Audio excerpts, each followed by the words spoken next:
Howdy, Kevin. We're rolling. Everybody in the chat, on the Twitter, on the places, thanks for being here. A little intro music, let Kevin get set up fully here. Let this thing.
And welcome in to the Washed Up Walkons, another episode 1-0, Kev. 1-0, baby. Got the job done. And a join from Grant, who said he wasn't going to be here tonight. How about that? Hey, I didn't think I was, but I made it here anyway. That's all I gotta say. That's what we love to see. That's dedication to the grind, to the Hawks. Yeah, no, I was pretty excited about our week 1 win. So when the the chips fell my way, and I was like, oh shoot, I think I can actually make a 6:15 record here. I was like, I got to come in and talk and listen to you guys at least. I want to hear you guys' thoughts, because I personally, I'll put my hand up. I think I overreacted. I think I want to apologize. I had kind of a meltdown on Twitter. That happens. But I want to hear from you guys, because I feel like you guys are a little more rational than me sometimes. So I want to hear your thoughts. Not surprised by the overreactions whatsoever. I'm human. I'm human. It happens, right? I'll admit it. You're human. You're from a fan base that's been thirsting for quarterback play for quite a while now. And I mean, you as well, though, right? I mean, since you've graduated, you've wanted a little bit of a. Whoa. We were on Nate Stanley train there for the time that he was here. We were Nate Stanley backers big time. I'm saying when did you guys graduate? What, 19, 18? 17. Old as shit, Grant. Hold on. Wait. You guys weren't on the 18 team? Are we sure? The podcast started in 18. Last time I checked, yeah. Okay, all right. I'm sorry. I didn't know. I understand the overreactions. It's a good way to put it, Kev. Gary, it's okay if you overreacted. That's your role here. That is your lane on this podcast. We need you to overreact so that Kevin and I can overcorrect. Just to crash out as much as possible over nothing. Me and Kevin recorrect. We're steering the other way so that the car stays on the road. A lot of people on Twitter, on the socials, reaching out. Hey, excited to see how you're going to talk us off the ledge on this one. Need you to rationalize this. Talk some sense into the fan base, Kevin. Here we are once again, year 8 of doing so, and we will tonight. We'll get into the recap of the Albany game. I first want to touch on and thank a ton of people for coming out this weekend. Kevin, yourself included, made an appearance at the Fry Fest booth, and what a time, what a day. It was a long day. The boys woke up at 4:30 here in Waukee, made the trek over and set up the extravagant 10x10 booth that we had over in Coralville. Broke that thing down at 8 o'clock, 8:30. Grabbed some McDonald's out in Coralville. Made it back to old west side of Des Moines by 10:30. Long day. And we saw a lot of Hawkeye fans, a lot of the Walk-On Army. It blows my mind that so many of you continue to support us. And at this point, the amount of stories and ongoing conversations that we pick up on. I've seen you once or twice a year for the last 6 or 7 years when we do a live event, and then I see you again. It's like now there's a book being written. There's just a bunch of, every year there's a new chapter. To the point where, Kev, I'm starting to some of these fans that listeners of the show we saw pre-COVID, and now I'm seeing them again. And I'm a completely different person. You're a completely different person. These people are coming back with kids that they didn't have when they first started listening to the podcast. Things have changed in their life. They're all growing up together. It's crazy. It's one big family, just, one big podcast family. And it is weird because you sit there and you realize these people have listened to us talk for hours and hours and hours. Days. Days. I'll say days would be a quicker increment, no? Yeah, absolutely. The amount of people. What number is this? 624, numbered episode 624, but I think I have the official Roughly number. a month's worth of podcasts. Yeah, I think it's the actual number if you include like the taglines, the DHTs, the episodes with Lima, the iColt press review shows. The Walkons have put out somewhere at like close to 900, I believe. So, and I don't have an official number, but it's great. I mean, these people, and there's tons of people coming up with me. Oh, and look at that. David Eichel hung out with me. Yeah. David Eichel was there at Fry Fest the other day. We love that. Man. The amount of people who are just like, dude, I've listened to all the episodes. I'm going back and starting over. I'm like, why? Why are you doing that? Binge watching it like they're going back and watching Seinfeld or something. They're just going through the tapes. And so it's just amazing, the support. Tons of people, and this was sort of the main idea of why we got a booth at Fry Fest this year. Just get the brand and the podcast out there. Tons of people in the demographic that come to Fry Fest don't even know who we are. They're like, hey, I've heard of you guys. And we're like, yeah, what'd you hear? Is it good or bad? Had a really good things. Probably somewhere in the middle. Had a really fun interaction with freshman. I believe he's a freshman tight end on the team, Meyer. His name Thomas Meyer. Give me a check on that. That name sounds familiar. I see a man approach the booth who looks like he should be guarding the wall from White Walkers. He should be up north. His forearms had forearms. This man is a Viking, a modern day warrior, scruffy, just gritty. He steps up and he goes, "You guys are interesting." And I said, okay. "I appreciate you, sir." That may be the first fully truthful thing that someone said to me today. There you go. This guy's dad, 6'4", and his dad, let me tell you, a whole lot bigger than that. And I said, "Oh my God." He says, "I'm Thomas Meyer's dad." And I said, "Well, your son is an absolute stud." And number 1 ranked in Iowa in this latest class, number 9 tight end in the country, 143rd overall ranked recruit. That's a big time 4-star, 94 prospect on 247 Sports. Hey, shout out the great city of Clear Lake, Iowa, too, by the way. Clear Lake, baby. And he said, "You guys are interesting." And I said, "I appreciate that. You're right. We are." And he said, "He's not even that big for our family." And I said, "How tall is he?" He said, he's about 6'4", 6'4.5". I said, "Yeah, that would suck to be 6'4", wouldn't it?" This man was 6'6", 6'7", probably still had a rep or two in him. I was scared. Promise you, he should have been he was born in the north, and he should have been up there guarding the wall. The crazy thing now, like you're saying, looking back, we started this podcast in 2018, is that the freshmen on the team now were like 10 and 11 years old when we started. 100. Yep.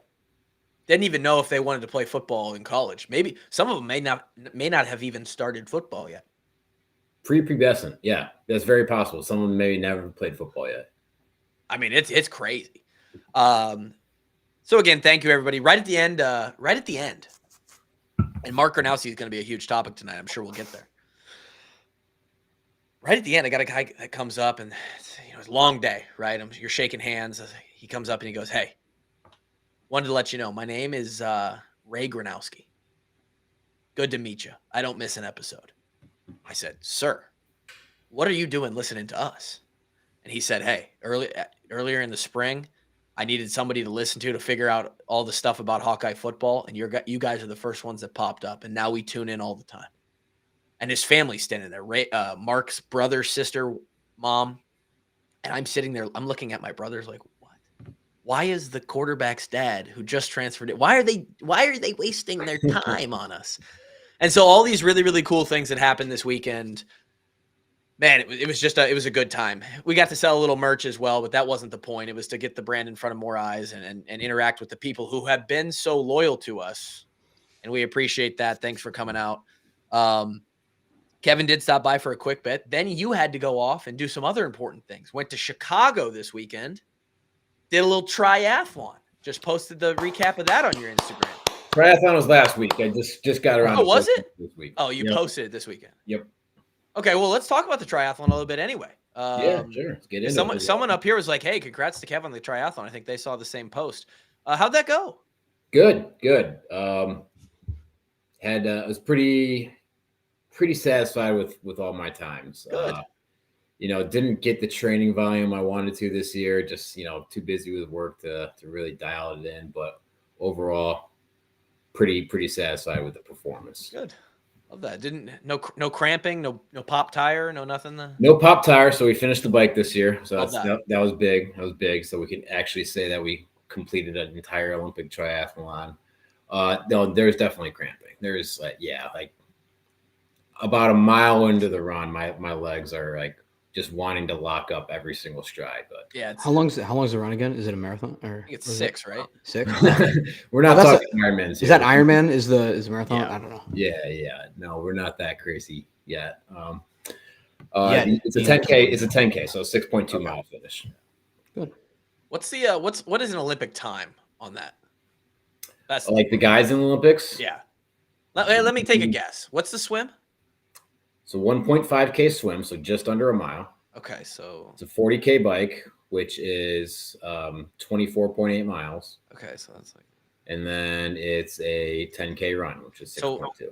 So are they pulling like 140s, 150s? Yeah, I think the winner at Paris is like 143-ish. Jesus Christ. Yeah. The guy who won Chicago just a couple weeks ago was like just under 2 hours, like 159. That is cooking. That's absolutely cooking. Good. Probably had good weather for it. You're also going to get a couple extra minutes off your time in the Olympics because your transition times are going to be a lot quicker. You'd have a bigger area. You're not mobbed with 10,000 other people, and you don't have that as long of a run. So after you finish the swim, it's actually like a half-mile run until you start the bike. Oof. For Chicago. Versus the Olympics, you get out of the water and they can get out. I say the bikes they're still soaking wet by the time they're on the bike there. Yeah, oh yeah, for sure. Stripping off the wetsuit. Oh yeah, Ben. Yeah. Ben. So congrats to Kev on that. Olympic record's 145, by the way, in case anyone's curious. Nice. 145.04. It's fast. 2020 Olympics. I'm sure you could have used a platter of chicken lips. After that. Oh, I needed some calories. What if Pete and Kim would have just been sitting at the finish line with a plate of pizza or lips? That would have been money. That I mean, they could have sold them for $20 a piece, man. And you would have bought them. Right?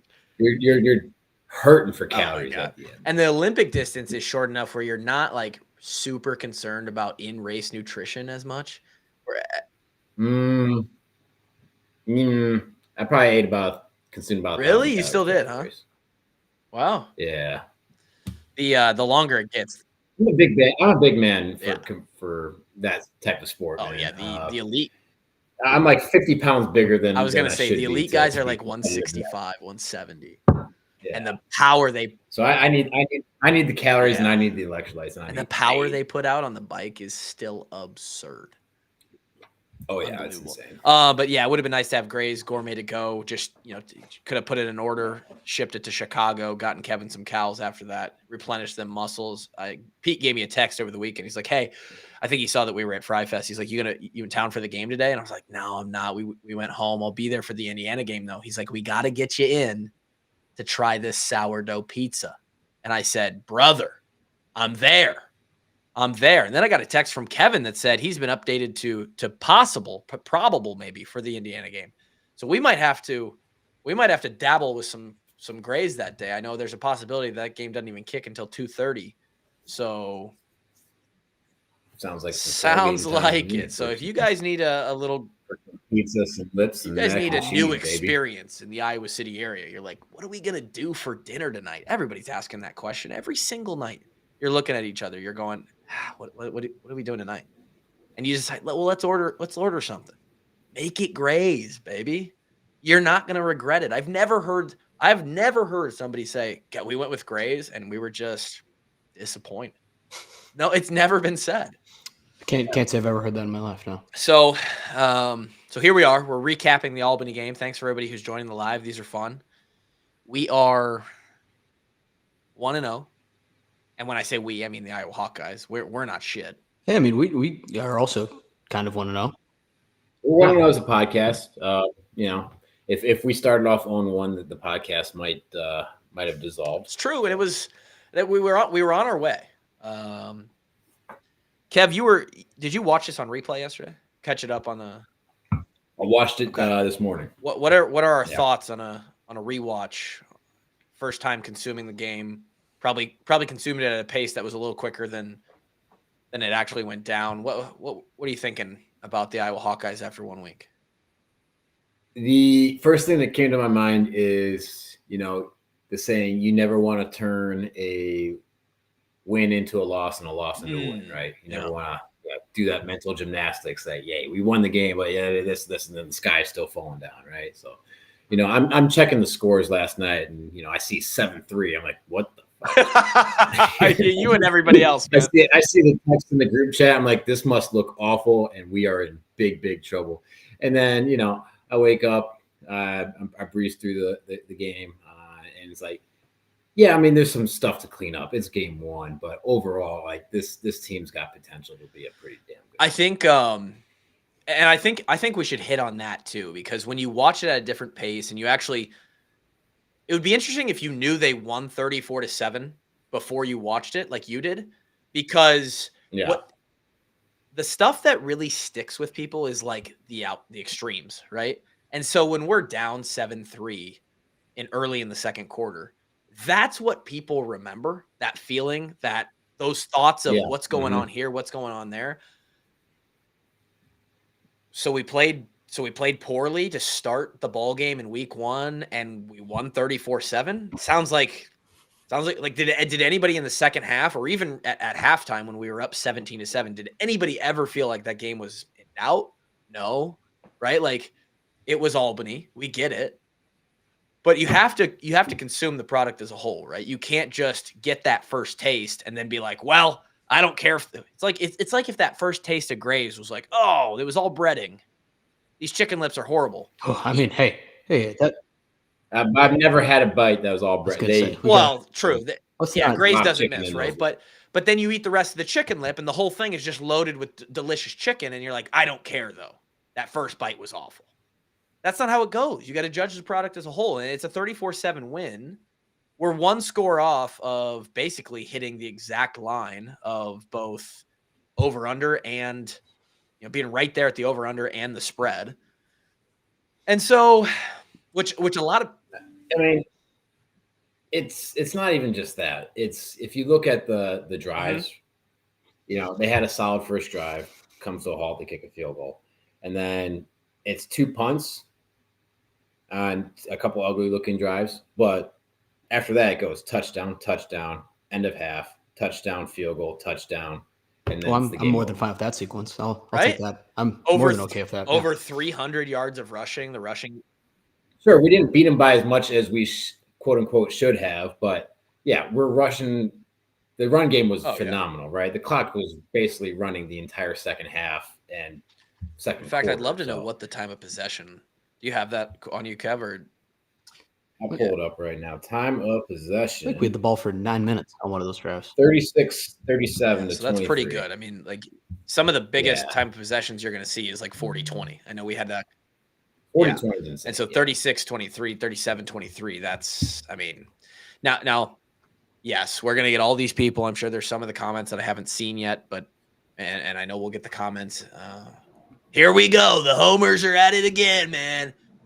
The Hawks can do no wrong. They're sloppy toppy on the Ferentz gang, bro. Dude, I wish that everybody else knew what it was like to play that first game of the year.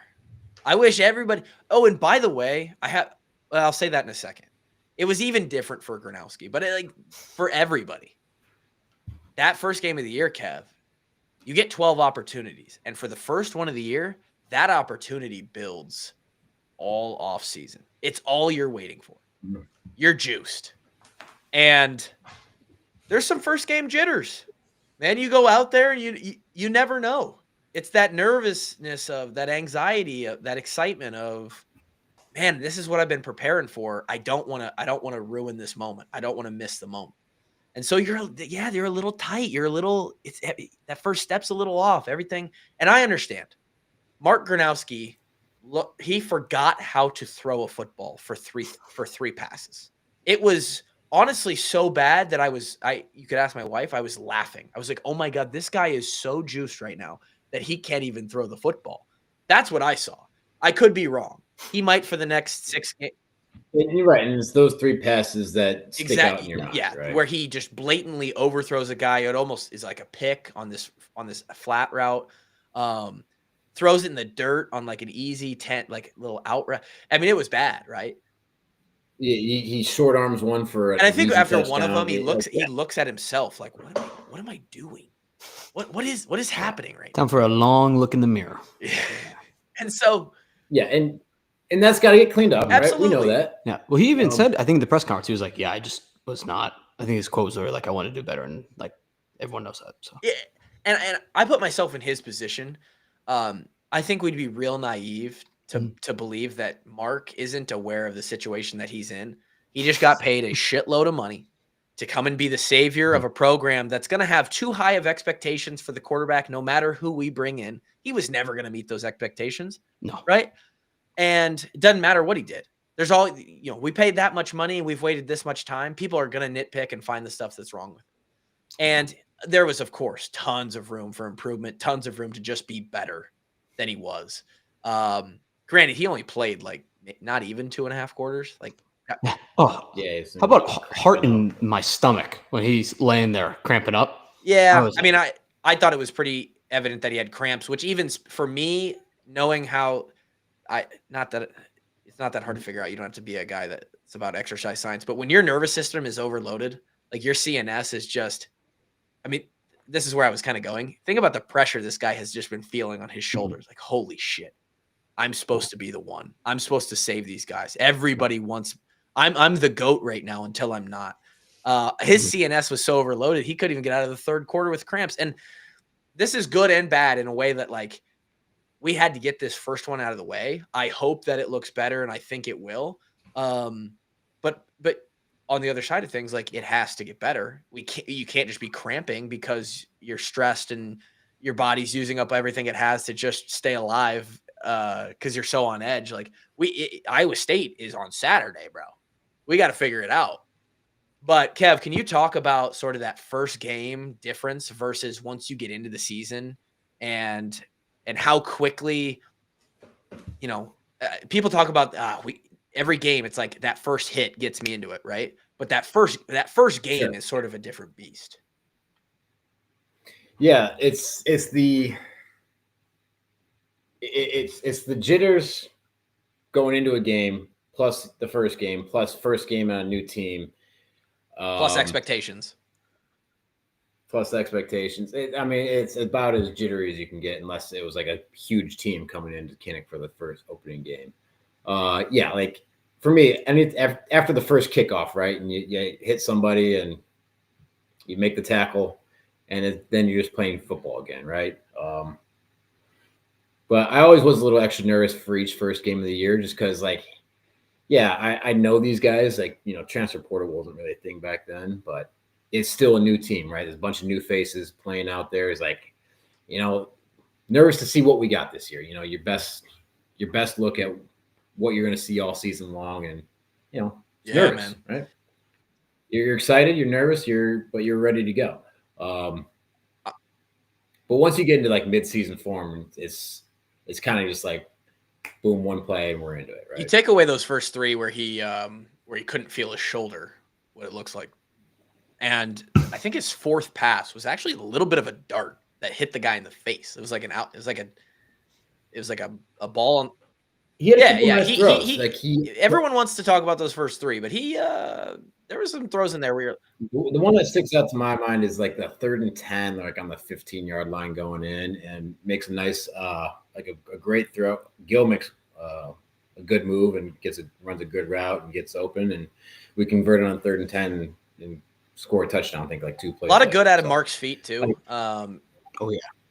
I love the quarterback run game. Adding that to our repertoire, it's going to come huge for us in short yardage situations, and that's just another thing that defenses have to prepare for. Like I doubt that.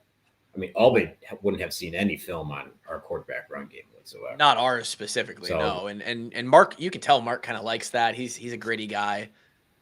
He's a big frame. He's going to be hard to tackle, and like I think that's going to be huge for us in 3 yards or less situations. I do too. I do. You do want to. The tush push looked great, by the way. You do want him to be careful. Love that. A little bit. You start running a lot. You start lowering the shoulder with Gronowski too much. You get into that Big Ten schedule. There's a way where you're like, I don't. You got to limit the reps. Like you're not going to be running him 15 times a game, but just to have that in your back pocket when you need it, and teams got to defend it. It's another runner. It's another blocker. It's playing with 11. Yeah, you love the ability to make the defense worry about it for sure. Which is something we just haven't had, and he feels comfortable about that. He's got a little speed, escapability. We saw that early. He scrambles. There's a play where you're like, yeah, Deacon or Spencer or all the guys we've had recently, they go down right there. He kind of steps up, scurries out, gets 7 or 8, and you're like, wow, the difference between just going down and it being 2nd or 3rd and 10 and it being 2nd and 2 or 3rd and 2 is so different. The playbook looks so different on 3rd down. It's crazy. B. Ross checking in. B. Ross, I think I met your aunt this weekend. Said that, and they got a, I think they're like, we talked about how you're the greatest thing ever. Brady says, Ward, your triathlon performance was absurd and you're absolutely stacked. Let's fucking go. Thanks, Brady. Appreciate it, brother. So, yeah, I mean, Gronowski, I'll tell you what, though. He comes out and looks like ass against Iowa State, and then we're going to have some conversations, right? Because you have 12 games. You don't get to use the, it's your first game jitters excuse every game. You don't. And I do want to say this. Not that I've scouted Mark Gronowski, but from what I've heard of people who pay attention to the more technical things, Mark Gronowski is he's not like your perfect form pot. Like he's not going to look the best doing it. He's a little bit more of a, when it comes to technique and form, he's a little more rough around the edges, but he gets it done. He's a gamer. He's not going to drop back and have that perfect Tom Brady footwork, the throwing motion that's perfect, but he gets it done. So we're going to see if he gets it done as we continue to go on. QB sneak back on the menu, CJ Smith says, and that is huge. We love a little QB sneak. Hammer and Hank, after the cramps hit Gronowski, got a little QB sneak action for a tutter. How about it? Grant was buying. We got to work on that quarterback center a little bit, but Is backup center? No, am I going crazy? There were backups in at some point. I'm not sure if it happened at that. I don't know if Logan Jones is in it. So 34-7, you win the game. You're like, we didn't even play that good. And then you're like, but we did have 300 yards of rushing. The offensive line looks to have picked up where they left off in the run game. That's going to be a strength for us. A lot of people saying that we needed to figure out our pass pro. I'll be honest, I didn't watch that closely. I don't think it was that bad. No, I wouldn't even say it was bad at all. I'll say if there's anything other than Mark in the passing game that we should potentially be asking questions about is maybe separation with the receivers against a lesser opponent. You would have liked to see some guys open more, but the 3 passes that Mark threw that quacked, those guys were all open. So, there's multiple factors that go into each of these. I think we took 1 sack, which quick whistle there. Yeah, what was that about? Weird. There's a blitz that we missed. We missed to pick up the blitz. Sure, but he wasn't down. I don't know what the call was there. That was kind of weird to me. And then the times where he kind of got rushed out of the pocket, he had time and just couldn't find a receiver. So running back, I mean, we have a stable. Really tough to see Moulton go down, and God, you hope he's back because you're never, you always want everybody healthy. But I feel good. Holy smokes, brother! My goodness, what a debut! Dog. Yeah. Dog. Dude, they posted a stat. He's the first Iowa freshman to go over 100 in his debut since 2000 and I don't even know. I when. believe ever, honestly. Yeah, so. maybe ever. Looked incredible. He's running hard. He's hitting holes fast. And then, oh, by the way, behind him we have Terrell Washington, who's an athlete, great with the ball in his hands, and Jazz Patterson, who is maybe the most seasoned of all of them at this point. Human battering ram, Jazz Patterson. And Jazz looks like he lost a couple pounds in a good way, and maybe put him back on in a good way. He's in fighting shape right now. Jazz looks incredible. So, I mean, our running back room is a strength right now. You might not have that top end guy, but that's nothing to worry about. Again, receivers, who knows? We threw 14 passes and everybody caught about one ball, basically. Really feel good about our tight ends. I think, our first 8 completions were to 8 different targets. Yeah. See that? Yeah. Great. Yeah. Everybody gets one, right? Sharing the love out there, right? One catch, everybody knows the rules. So we'll see. Offensively, Kevin, I want to get your thoughts on the defense. Yeah, all in all, could have been better, but I'm a little bit overly critical of our defense at times. Secondary looked pretty solid. I mean, they made a couple good catches, a couple good plays on that drive. I think TJ Hall got caught with his eyes in the backfield on one long smash route. So the inside receiver is running a corner route, or it might have been even a guy coming from across the field. But he's supposed to sink in cover 2 and get back on that. His eyes were caught in the backfield, and they caught us for a chunk play there. But overall, like, no blown coverages. The big plays, they just made plays. Made a couple good catches, like you said. There's a couple. I mean, yeah. I want to give Albany credit. Tight coverage in the mid play, right? I'll give Albany credit. Their quarterback, a couple of their receivers, a couple guys on their defense. They are flying around, man. They're not. Their QB was putting on a clinic at times. I'm not so sure that team is as bad as people maybe think they might be. That's my opinion. We'll see. Yeah, I think they were. D-line play felt pretty solid in the run game. Would have liked to see more pressure in the pass game, honestly. Yeah. Didn't feel like we got a whole lot of pressure with our front 4. I would have liked to see more. I guess I don't really – were they scheming up a little bit of a quicker release so that we couldn't get to them? I know a couple times they got us with that QB draw. And that – Yeah, so they schemed that one up. They knew, like, they got to a formation where they had a pretty good idea we were going to go to cover 3, and the linebacker was going to flow out with the number 3 receiver who was the running back who was flaring out, and that kind of just opened up a big old lane in the middle. Kev, is that a play where the one you're referencing, is that? Honestly, it makes me think of North Dakota State 2016. They did the same thing to us on the final drive. I bet Albany was watching tape, brother. Maybe. Is that a play where they motion that back out, and it's a choice of he's watching the middle linebacker, and if he runs with him, it's immediate. He's pulling it down, and if he doesn't run with him, he's tossing it out to the flat.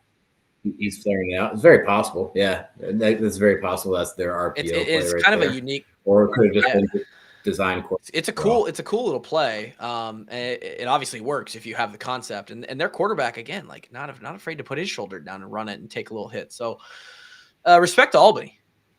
Good for them coming in and not being scared. They were playing there for a little bit, and then, like we should, we lean on them, and we just have better guys A to Z on the roster. And yeah, but I mean, yeah, it was one drive, right? Early that they probably had a little bit scripted on us too. It was their third drive, right? They go down and get a touchdown. After that, it's 5 plays, 4 plays, 3 and out, 3 and out, 5 plays, 3 and out.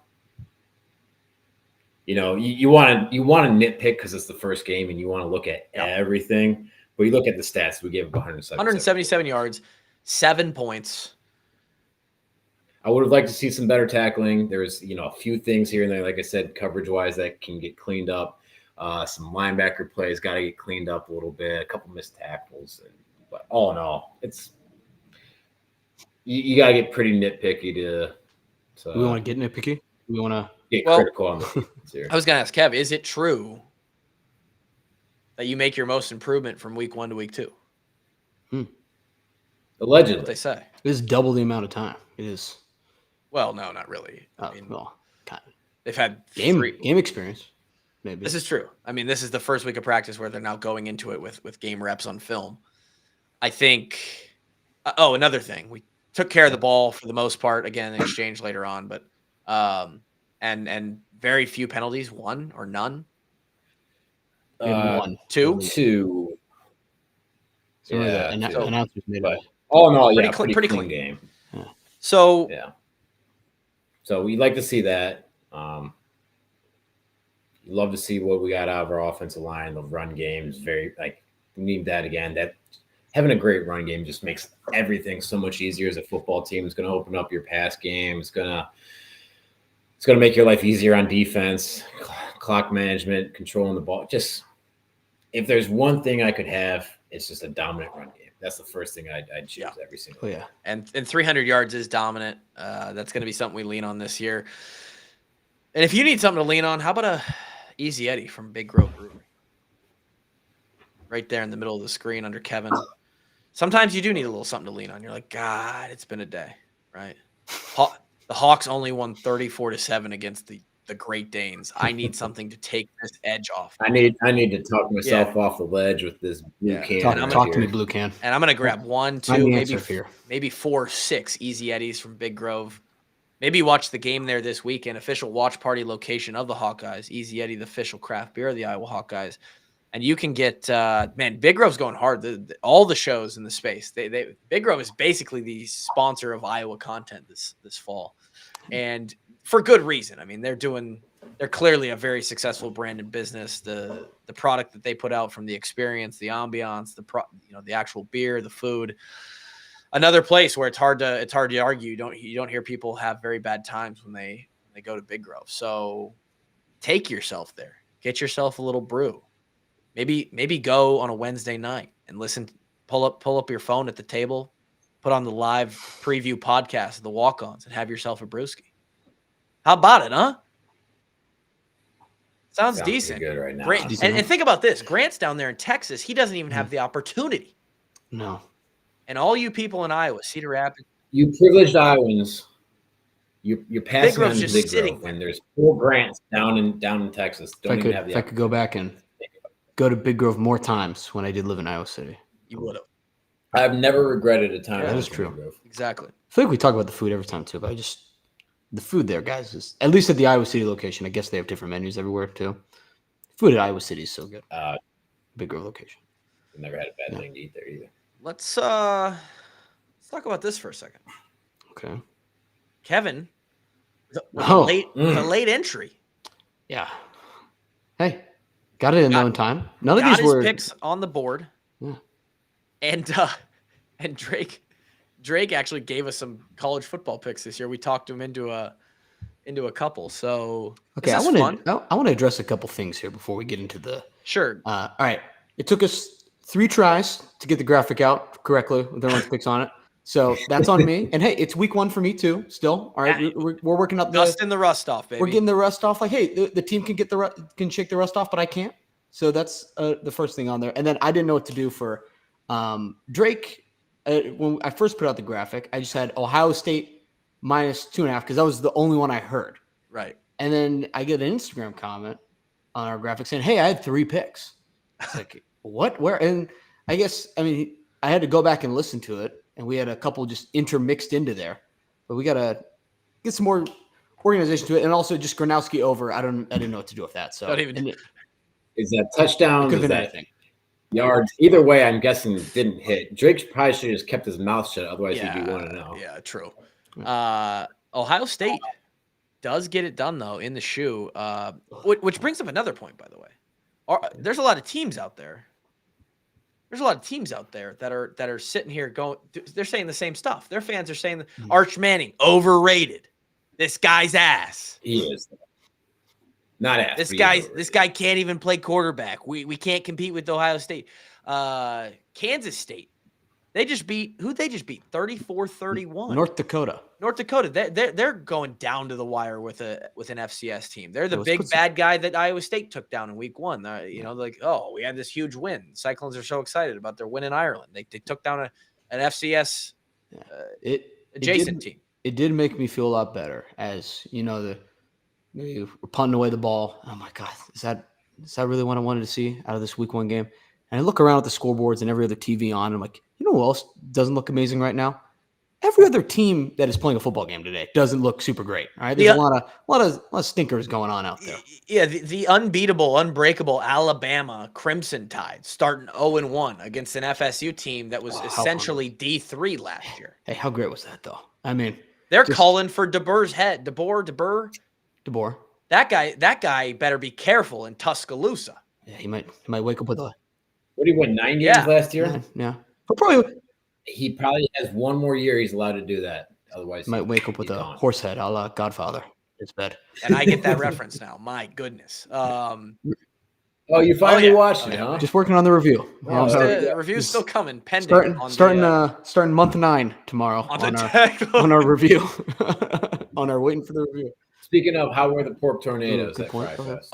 So I didn't get to see the pork tornadoes because I was tearing down but by the way, they're in the chat. Top-notch production, fellas. Pork tornadoes. Shout out Mikey, because I doubt his bandmates are the ones who are watching this right now. But I'm sure it was great. I saw a couple photos posted that was the most people on the evening nightcap there where they're winding down. They got the bands going that they've ever seen out there. So the pork tornadoes, man, they do it right. It's a fun show. These guys are feeling it when they go on stage, and it's fun.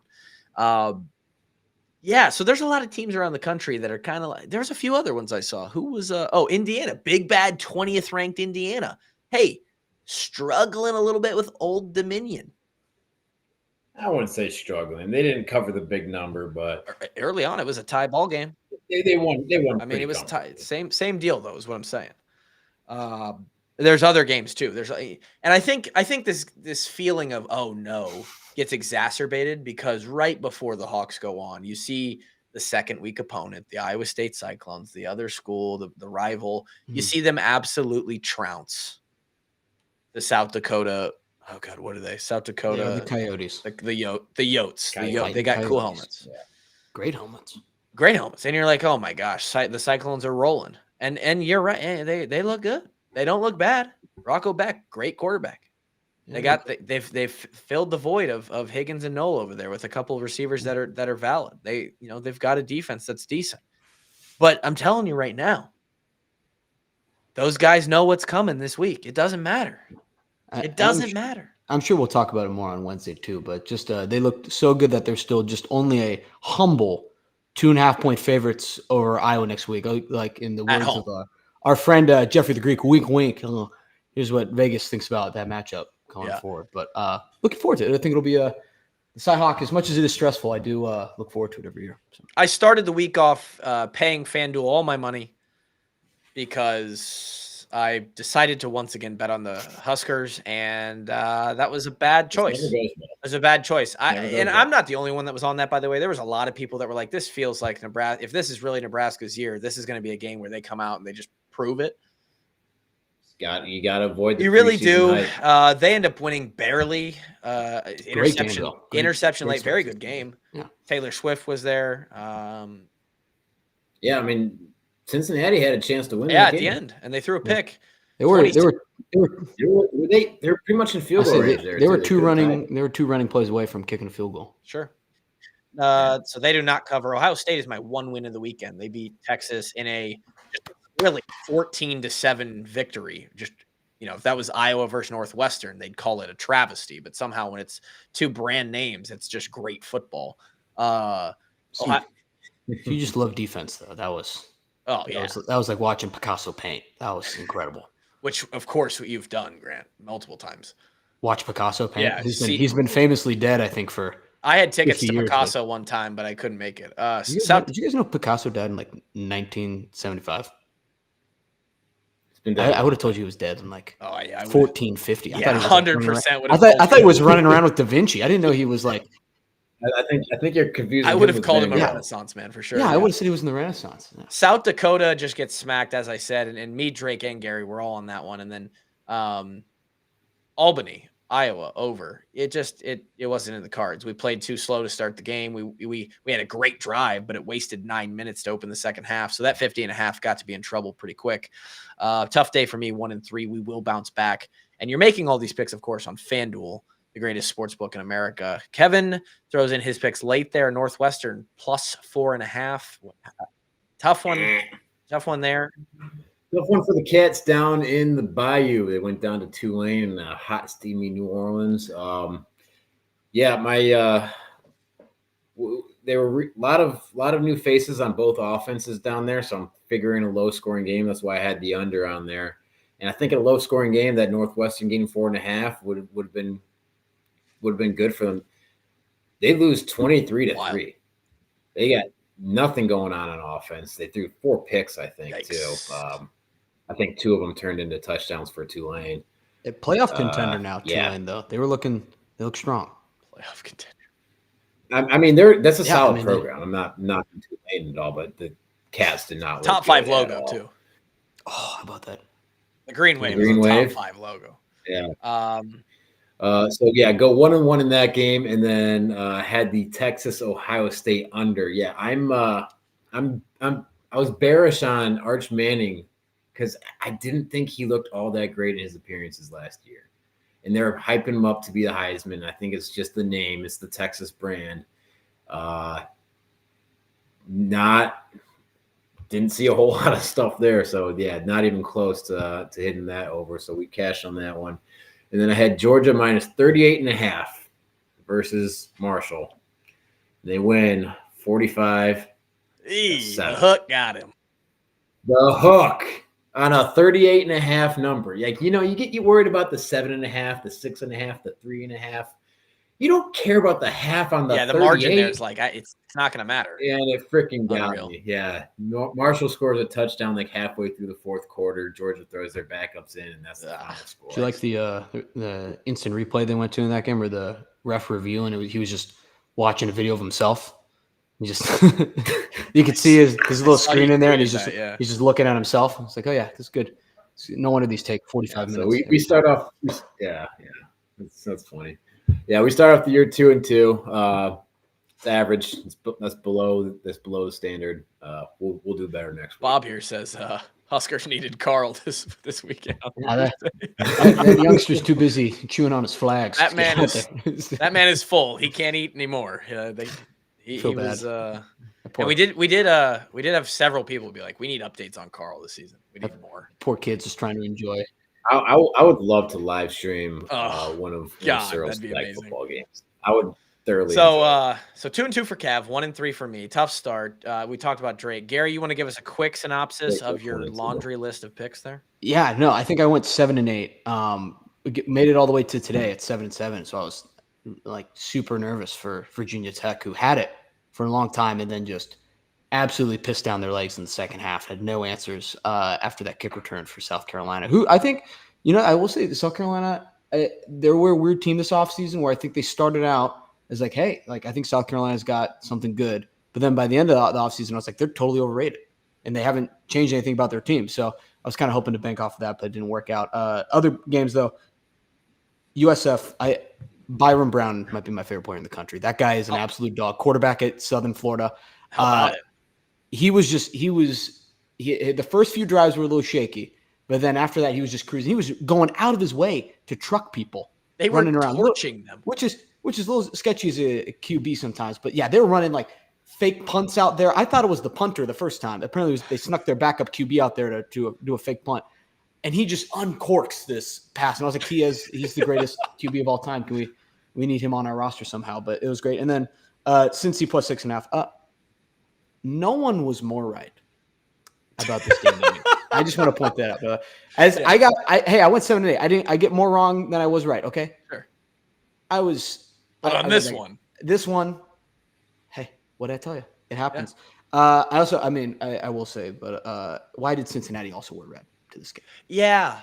That was confusing. That's like that game was over before it started. I saw what's like an Iowa comp for Cincinnati playing a home game allegedly against Nebraska and Kansas City. So like us going home game at the Viking Stadium versus Minnesota. Yeah. It's like, hey, we're gonna play. What are we doing? We're gonna roll up to Green Bay. We're playing in Lambeau. It's gonna be a home game for the Hawks against the Wisconsin Badgers. Yeah, And then other things on here. I don't know. Toledo, shout out, +9, covered last minute against Kentucky. I had Ohio State and then all the unders too there. UCLA was the biggest mistake of my life. I will never trust UCLA ever again. Nico, what are you doing, man? You like Joey Aguilar looks like the greatest quarterback of all time with Tennessee. He's been there for 3 weeks, and then you go to UCLA for more money, which you didn't even really deserve, and now your team you got housed in 10 seconds by Devin Dampier, the Fighting New Mexico Lobo from last year, and he's great, but you risked all that money for that. That was your big decision. That was your big business move. Was to go get ran up by Devin Dampier. And respect to Devin Dampier, he's a great player. Hey, bro, he got paid, bro. Utah might win the Big 12, though, by the way. Also, things on here. Don't overreact. Don't overreact, but Utah. Did they not look good? Playoff contenders. I know you. They absolutely. I know you were slumbering during that one. They made UCLA look childish. That was over. They finally got rid of what's his name at quarterback. He's been Cam Rising. Ran out of eligibility. I don't think he did though. I think he just decided to quit. I think he somehow still has a year to play. Florida State, awesome versus Alabama. I just felt a collective. I think I'm just all of America, just a moment of euphoria. It's like we've done it, guys. They have the bad man is gone. I saw somebody said, did that guy finally eat the dog shit to undo the curse from last year? How about Castellanos? Castellanos is the only dude I've ever seen talk absolute shit to Alabama for 4 months straight, and then go in there and just back it up. Like he was saying in June, he's like, I can't see them stopping me. I got benched at Boston College last year, but I don't see Alabama stopping me. The Tide has no chance. He goes in there and dog walks him for 60 minutes. It was incredible. I was like, this. There's some clips out there of like Alabama's like effort has gone down significantly. Yeah, I think I saw the same one as Gupta. That would not have flown. And then the reply was like, this guy wouldn't have even been on the roster for Nick Saban. Like it is crazy. Yeah. Hey, coaching matters, and the guy matters. Coaching matters. Culture matters. Be careful. Just another note in that little notepad of when Iowa and KF are finally parting ways, and it's time for someone else to take the head. Culture matters. Can we admit too, by the way, just as people are jumping down DeBoer's throat right now, it's impossible to follow Nick Saban. Yeah, impossible. Yeah. They're going to run him out of town because he goes 9-3 this year, and then the next team that gets him is going to be arguably the greatest college football coach. Like the next team that gets DeBoer after they run him out of town is going to be super happy. They should be elated that they got him. Because remember, he was in the national championship 20 months ago. I was just going to say, I saw the tweet. It was like this guy was on the path. In Washington, this guy is on the path to being in the Hall of Fame for Washington now to being ousted in week 3 of his second year at Bama. I'm just saying this because it's Alabama. It's not because it's DeBoer. That's the only reason I'm saying. And Alabama's got a pretty tough schedule. To match 9-3, they've got some work to do, dude. Like it's not And listen to us talk. What are we saying? It's tough to be Alabama. I'm telling you, there's fan bases all over the country who are just unhappy, and there's more than are happy right now. Mm-hmm. Everybody's a little pissed. Probably Iowa State. Florida State is probably the happiest. Florida State and then Iowa State might be right behind them. Well, Florida State's probably happier than Ohio State. Ohio State won, but their offense didn't. Yeah. Oh no, Florida State is way happier. They were 2-10 last year. They got guys threatening to eat dog shit out of a solo cup. Like that's as low as a program could get. And then they just beat Alabama. So I have two last things I want to cover before I move on. Wait, how hilarious would it be if Florida State still goes 2? And their one win is Alabama. So funny. It'd be amazing. It would be better than last year. Then that guy, we have to he needs to eat the dog shit then. At that point, yes. I know this is a joke from a year ago, but if you got back-to-back 2-win seasons afterwards, like just between you and me, 3-2-1 Noel. Yeah. Yes, I remember the Twitter name. It's time. To eat the dog shit. At that point, it's time. Someone in the chat said Proctor looked pedestrian, but at least they talk about championships. Hey, and also he's like number 3 on the freaks list this year, right? And he will go get his money, but again, culture. It's about culture. Go ahead, Grant.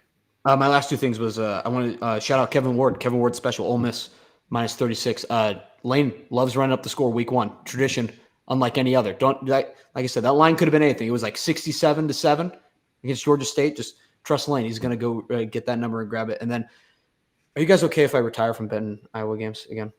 I did it this week, and from for the betting first, Iowa games, yeah. Yeah, for the first time in a while, and it's too much, guys. It's too much for my little heart to handle, and I wanted to come to you guys first and talk it through. Yeah. But I think I might go back on hiatus. I came out of retirement for 1 week, and it was a lot.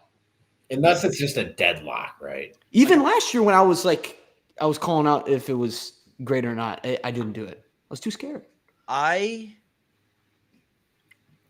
let's just tease this for you. You know, you tease the Iowa State -2.5 this week.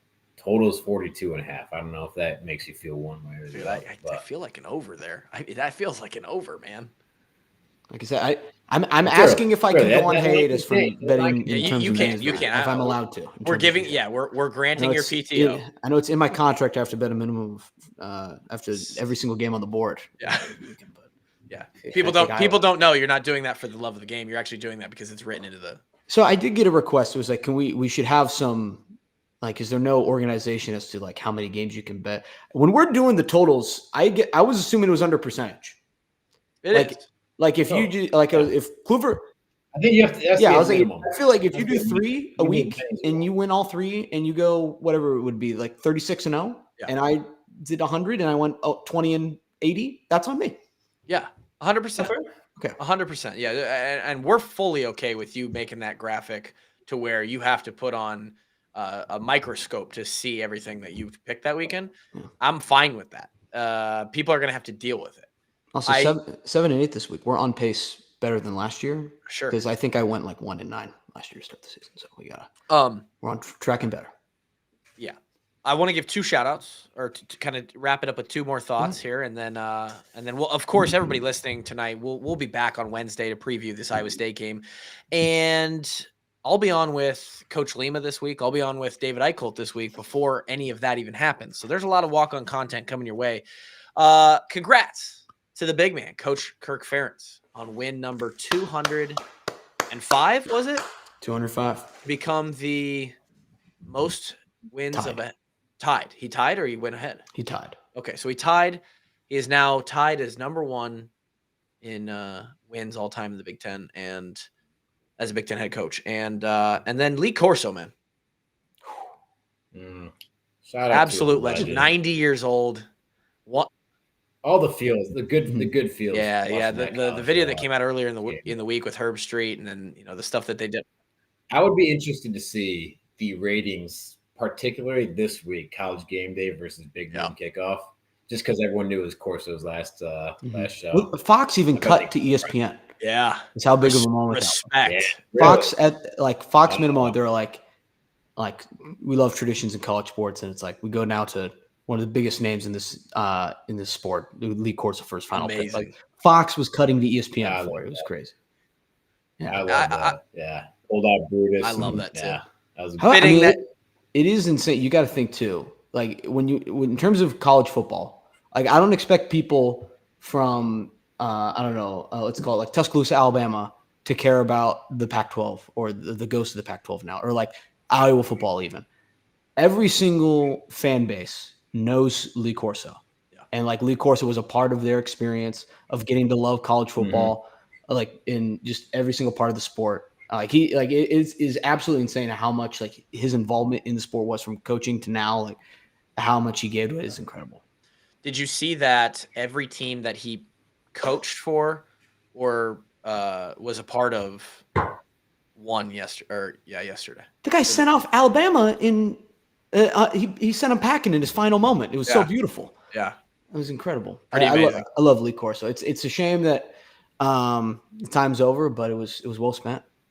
Oh God, I mean, 90 years old. Just go enjoy what you have left, and that's a legacy that you can rest your.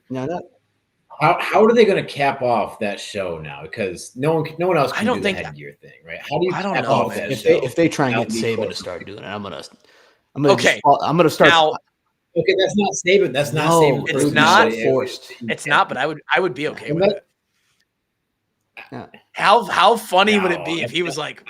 No, I think you leave that with the legend that Lee Corso was. Maybe you just let McAfee go off on one of his tirades, and that's how you cap off the show. Yeah. But the headgear that was. Now that we're done complimenting Lee Corso, are we gonna just act like ESPN didn't send that guy flying coach to the final game? Like, Just was sent that him on the- are we just going to ignore that? No private flight. Could have gotten Yeah. canceled. He could have been late to the game I mean, because they just let him yeah. go. Just He's flying Southwest. Come on now. He doesn't even have A1 through 15. They put him in C. There's no more free bags. Yeah, he had to pay for his bag. I mean, god damn. I mean, You got a middle seat. like Herb Street flies 2 golden retrievers private every single week. Every week. And those good boys deserve it, though. Okay, I don't want you putting their name. I'm not dissing the golden retrievers. I'm just saying this is coach's last moment. They sent him. They sent him flying in there. ESPN's going to replace Corso with the Kulik corner. They bring Drake on, and Drake just talks shit about 5 teams that he hates that week. That'd be great. Well, it is. Fox 2 has leaned just fully into making it a Michigan Ohio State show. Oh, yeah. With they're just like, how can we get Urban Meyer as close to strangling Dave Portnoy as possible? Yeah, unbelievable.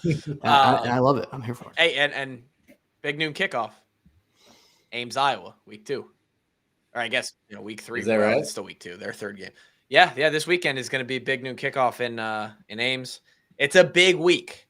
It's a big week in the state of Iowa, and we will have the coverage here on the Washed Up Walk-Ons all week long. Come back and join us on Wednesday night for that pregame show. Pregame the weekend, all of college football plus the Iowa State game. We appreciate you being with us here tonight, and I'll see